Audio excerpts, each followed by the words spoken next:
Hello and welcome to the January 2021 edition of Community Connect. This month's guest is new superintendent, Jeremy Williams, and congratulations, Jeremy. Thank you. Yeah, Thank you. very exciting announcement actually this week. As always, we're going to kind of kick off Community Connect here with the highlights from December.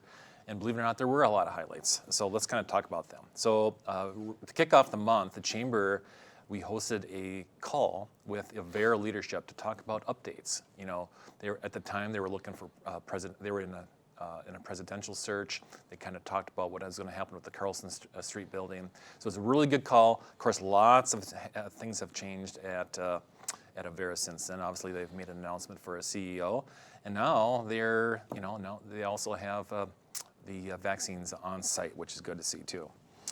Of course, it was a huge month in December for local shopping and shoppers in general, and Marshall did not disappoint. We've had a lot of discussions with some of the local shop owners, and they had a good year. Jeremy, it's important to support our local shops. Absolutely, yeah. This was a good year to get downtown and do a lot more of that. It was. There was a couple of events downtown. It was good to see the hubbub of the shopping downtown. So thanks to everybody who shopped local this year. Of course, our restaurants have been shut down before Thanksgiving. Hopeful that we get a good announcement here this week from the governor. But thanks to everybody that they're continuing to do takeout from our restaurants. They're certainly depending on you. We'll be hearing an update here tomorrow. Today, as this recording is happening, is on Tuesday. We're expecting a better announcement tomorrow at 2 o'clock. The highlight of the month probably would be our Light Up the Night festival, not ours, but the one that was out at Independence Park, hosted by Prairie Home Hospice. It was a huge success, and I got some stats I want to share. So 2,000 promotional booklets were handed out, an average of 200 cars per night, 600 people per event night, which means about 300,000 individuals per week, close to 10,000 attendees for the entire month of the event, close to 2,000 cars, 500,000 lights this year. And I knew when I went through it with my family, you could definitely tell the amount of lights. And if you drove by on Highway 23, here's a stat, almost 4 miles of extension cords. Are you kidding me? You went through it. Did you go through it? Absolutely, we did. Yeah, weather was gorgeous this winter, so fun to get out there. You're right. It's like the Griswold. You're right. If there was anything good about 2020, it was the whole year of weather. That is for sure. Over 20 We Grow Together trees decorated by community businesses and organizations. So a lot of sponsors, and thank you to the sponsors that showed up for that. Visit Marshall hosted a fun family activity to get outside and enjoy the Marshall sites. So they did a December Medallion hunt, co-hosted by Light Up the Night. They had 2 sets of winners at 2 different locations this year at Independence Park. So as you'll see, for the New Year's Week hunt, the clues that led to Mrs. Whitney, there were 2 different groups that won prizes. So congratulations to all the winners this year. So overall, not a lot of chamber events, not a lot of socials as you normally see in December, but overall, the Marshall community really rallied around our businesses. They rallied around the Prairie Home Hospice Light Up the Night, and it can only get better from here. So, all right. So that brings us to our guest this month, as Jeremy Williams, and he is the now permanent superintendent of Marshall Public Schools, and I'm very excited to announce that. Let's give you a little bit of history about Jeremy. He's in his 20th year at Marshall Public Schools. Prior to being offered the position of a superintendent, he was the director of teaching and learning. He previously served as principal at Westside, assistant principal at the high school and Maytech, and as a teacher at the Marshall High School. He and his wife live here in town with their 4 kids, ages 15, 13, 11, and 7. Of course, they keep you busy. They keep us pretty busy, yeah, right. Especially our 7-year-old. Right. So 2020 was a heck of a year. Obviously, turnover in your position, you coming on and taking a leadership role as interim superintendent, now permanent superintendent. So let's kind of talk about the year. So the schools have made a lot of changes with the learning models. And recently the governor and MDE announced a priority of elementary students being in person, which is good to see. Mm-hmm. What is the district currently planning for learning models at each site? Yeah, that's a good question, Brad. A lot of discussion around how we really want to focus on that least restrictive model. So now they've opened that up that we can bring elementary kids back. We're working to get there and make that happen. As we talked to principals at the sites, we had some schedule changes. This change from MDE and the governor came unexpected to us. We were hoping at some point we get there. We didn't think it would happen this quick. So we had to make some changes there. So looking at the end of the quarter, so January 26th, that Tuesday, when we come back from break, we'll have all of our elementary kids, pre-K through grade 4, back full-time in-person learning. Right now, they're a hybrid model where it's a 4-day in-person and 1-day remote. So we're very excited about that piece, getting them back. Our secondary kids, 5th grade through 12th grade, they're currently in distance learning it this week. I've got some feedback from students this week just saying, why are we doing this? Can't we have one more week of break or something like that? But really that recommendation came from MDH and local public health, just talking about getting that 2 week of quarantine or whatever in there before we all come back. But looking at bringing them back to hybrid on the 11th, so next week, and having some back face-to-face with those. So I know a lot of families are looking forward to that. And yes, as a parent of a high schooler, I am ready to get him out of the house. Time That's for sure. Time to get back to school, yeah. And then we're really hoping as legislature looks at some changes there and the governor makes continued updates, our county numbers are dropping really quickly and we're seeing a lot of positive changes there. So hoping soon we can announce a change back for everyone full face-to-face. We're just not quite there yet. Right. Of course, with the vaccine that's rolled out, that's only going to help. That's only going to help bridge that gap between now and what we'll see here just even in another month. Yeah. How do you determine what learning model do you use? The Department of Health, the Department of Education give you a lot of guidance. Right, they do. I laugh at this a little bit on Sunday night before we came back this week. My 11-year-old, he came up and says, Dad, can't we just do like a half day and then a 3/4 day? And you can do that, right, Dad? No, buddy, that's not exactly how this works. But it's a lot of conversation, really. MDE has issued a safe learning plan that's guidance for the state, for all schools in the state, about what we can and can't do when we come back to school, what those mitigation strategies look like, and what we can handle.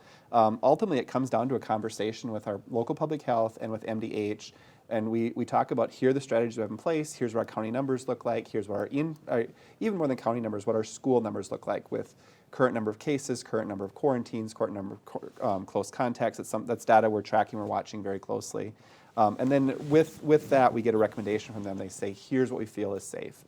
We take that information, we have a local advisory team that includes school board members, students, community members, staff, and we talk about, okay, now here's our recommendations, here's what we can do, what makes most sense for us, and that's when that decision is made, and then ultimately the school board approves the final product there. A lot of tough decision making, that's for sure. So you mentioned mitigation, which is kind of a scary word, but obviously you have a really good team kind of working on this. What are those mitigation strategies that you have to implement, especially when it comes to teaching and learning? Yeah. A lot of things that, best practice things are always best practice. We just haven't taken time maybe to focus on in the past, like hand washing. Yeah. Something very simple that we just assume kids do, but we're taking time at all levels right now to make sure you go wash your hands. Something simple like that. We've got custodians going around and they're washing those common touch points, the door handles, the light switches, the door knobs next to your doors, and doors that we can leave propped open, we're leaving propped open, so it's less touch there. Things like the cafeteria, having lunches served differently or processed so we have less passing time or common in the hallway times with kids, and some very common things there. Teaching and learning feels a lot different, not just because of hybrid this year, but just thinking about when you have some kids at home and some kids remote, how do we provide instruction there? So looking at resources we provide, if it's an online textbook versus a paper textbook we used to have, or if it's an online resource for extra practice activities, or upgrading some technology pieces where early childhood, our youngest learners never had devices at home before. Providing devices so they have some communication for live meetings and such back and forth, and really thinking about all those different pieces. How can we make this happen? Even something as simple as water fountains that we just take for granted. We don't want everyone sucking on the water fountain right now, so it's filling water bottles is a requirement. We've added bottle fillers. We had CARES funds from the government that really helped put in some of these extra things we didn't think about in the past. And that's all in addition to, of course, the masks, the face shields, the social distancing, all those other things we see all over. But God bless your teachers, right? It's been quite a year for them. Wow. I still hang out at home when my 10th grader is at home, just to make sure that he stays on task. And your teachers are just working so hard. I do give them a lot of credit for all the changes that they have had to make as well. mental health is a huge piece, especially with not only with high schoolers, but even middle schoolers, younger kids. They've had to do a lot of sitting at home, sports is inactivities, speech, and all these things, marching band, haven't been able to happen. How is the district addressing these needs about mental health in students? Had a lot of discussion around that. A lot of parents asking that question too, so that's a good question as well. A lot of it is we started this year, ending last year. Everyone thought this would be a couple weeks. Right. It stretched out to the whole year, and then in the summer we thought this isn't going to change for fall.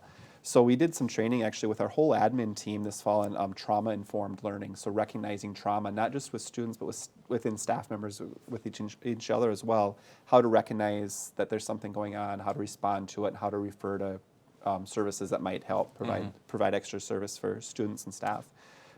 After we did that training, it was a pretty intensive week-long thing we did, all remote, of course. Then we did some training. We had a keynote speaker booked for this fall talking about equity in the classrooms. We changed focus there, and we changed it to mental health needs and recognizing needs for there. So all of our staff went through that training this fall. And then we've added a social emotional curriculum for grades. Actually, we've got it now, thanks to Pride in the Tiger grant opportunities for kindergarten through 8th grade. It's an actual curriculum that's in place in all those classrooms. So teachers are taking time to intentionally focus on, the whole first unit was related to pandemic, but it's all related to mental health needs. Added some extra staff and such at the elementary level, so they're focusing and having those conversations. Our counselors, Greater Minnesota is in our schools. They're still meeting with kids, a lot of remote meetings, but that's still all very much intentional focus, and with the teachers having been trained how to recognize and respond to those different needs. So parents that have questions or have needs or aren't sure what might be going on there, we encourage them to reach out and just contact the school because we have services in place. Absolutely, yep, that's important. There's obviously light at the end of the tunnel, but we're not there yet. And so any contacts, just reach out to the public school system. So let's shift a bit. And this is a topic that I get energized by too, especially kind of in the needs of the business community in a way. So you've mentioned the public schools is working to expand some CTE programming, which I love. What types of classes do you currently offer, and what are you thinking about expanding, Jeremy? Yeah, so this year, every year our board has a 5-year strategic plan, so goals that we look at over a course of 5 years. Every year we take a couple of those goals and we focus intensely on those couple areas. This year, the area that was slated, we're down to the last 2 years of the plan. So the goal this year was related to CTE programming, so career and technical programming, getting kids ready for that workforce after high school. We've seen a lot of focus in the past on looking at a 4-year degree and that kind of being the outcome for kids, and really recognizing that that's not the path for all of our kids, and there are so many other opportunities for kids. So how can we make some of those connections, and really thinking about connections to businesses in town is a lot of that focus. That's why we contacted you, is a lot of the conversation around that. Wanted to make those connections. So we looked at what do we have in place. At our Maytech facility right now, we offer Cna classes where students come. Minnesota West teaches the courses. Students can leave with certification ready to go out and be a CNA. We have welding classes where they can get some certification there. We added an Intro to Ed class at the high school this year that's been really exciting too, so kids can leave with that background and have some idea what education really looks like, some field experiences as part of that. In addition to those very focused courses, we have things like construction classes at the high school. We have a lot of business classes, foods classes, a lot of things that are kind of happening maybe independently of each other. But this year we're really trying to focus on how do we make those connections with businesses and help kids see opportunities that maybe they aren't even aware of currently, and trying to expand some things.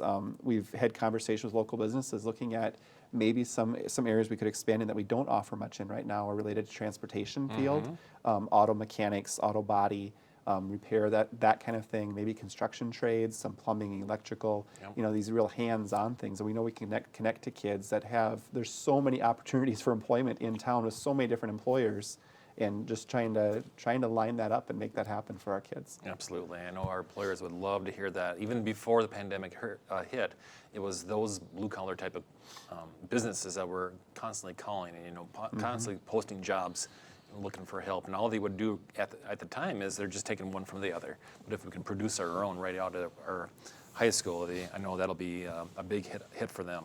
And it's really nice to think about something that's not COVID related. Yes, it is. So it not that we is. needed something else to do this year, but it's really nice to have a project that's not related to COVID. It is, and the group the committee that's working on it has a lot of energy behind it. So I appreciate you and your team bringing this to the table. So last question. Speaking of businesses, what kind of partnership opportunities are there for businesses and the Marshall Public Schools? We're actually meeting after this today to kind of start focusing on that, narrowing that down a little bit. We have a lot of things that take place. We have some career internships that take place right now.